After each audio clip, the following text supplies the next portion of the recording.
Hi guys, bagong recipe, bagong food. So mayroon tayo ditong onions. Butter yan siya guys. Hindi yan oil, butter kasi magluto tayo ng sitaw. So first, ito munang lulutuin natin. Garlic lang siya guys, wala siyang halo. Sorry. Wala, mamaya. Fried na natin siya. Pati yung ating beef. Ayan, mayroon tayong minced beef. First, ito na lang muna ang ating i-fried. More garlic. Okay.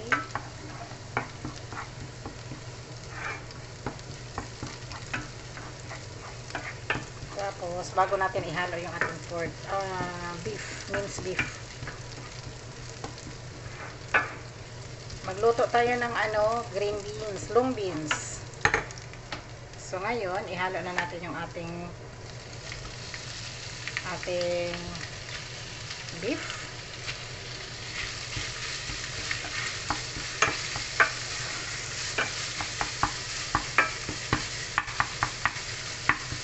Ihalo natin sa ating beans mamaya.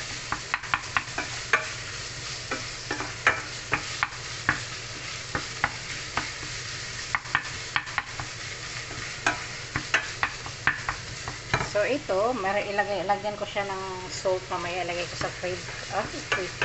Lulutuin ko bukas, ilagay ko sa fridge.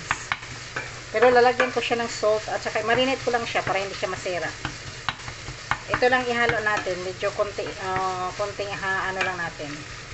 Konting halo lang. So ginaganito ko siya guys kasi yun. O, diba? Ibaba ko pa kasi si Buda. Kaya ihalong tubig dyan. Palamputin na natin yung ating minced beef. Lagyan natin ng salt. Ayun, salt. Salt lang ang sakalam. So, hayaan na muna natin siya dyan, guys.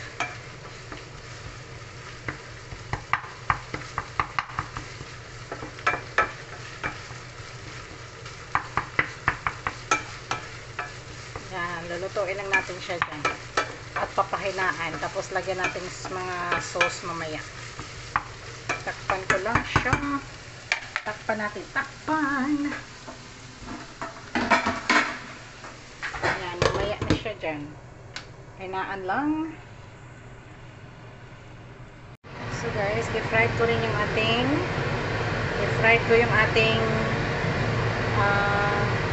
beans. Long beans. Ayan, nakaready na rin to siya. So ngayon, ilagay na natin yung ating beans. I-fried natin yan. Galing natin i-fried. So ngayon, ilagay natin yung ating mayroon akong naka-ready na ayun, dark soya sauce. Tapos mayroon tayong beef stock at saka chicken stock. Hinalo ko lang. So ngayon, hinalo ko na siya kasi nga luto na yung beans, ang ating mince at saka yung beans, pwede na yan. Tapos ilagay na natin yung ating guys, yung ating sauce. Ayan.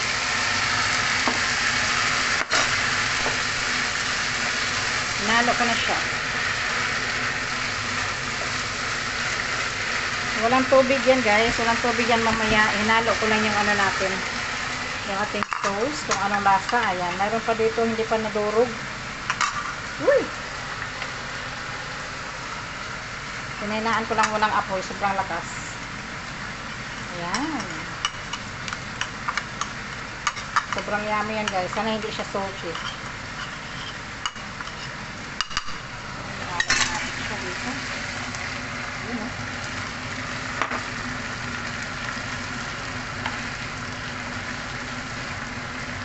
Ayan, hinalo ko siya. Nakita niyo yan guys. Luto na to siya eh. So, titikman ko lang siya.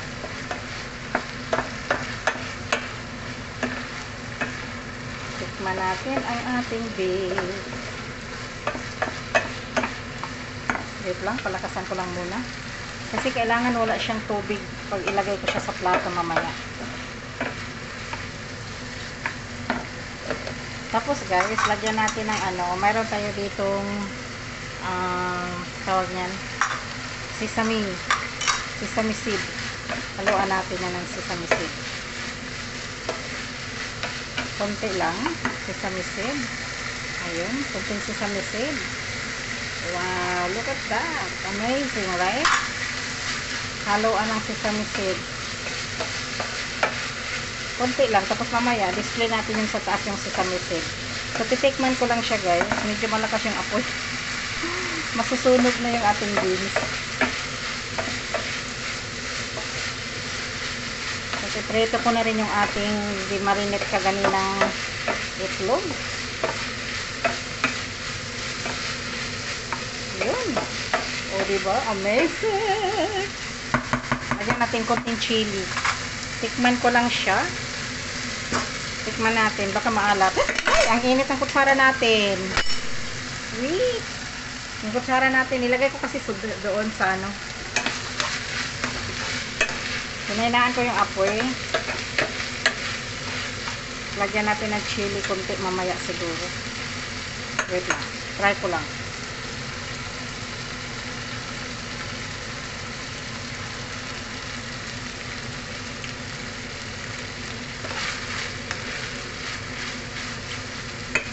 Sobrang alat.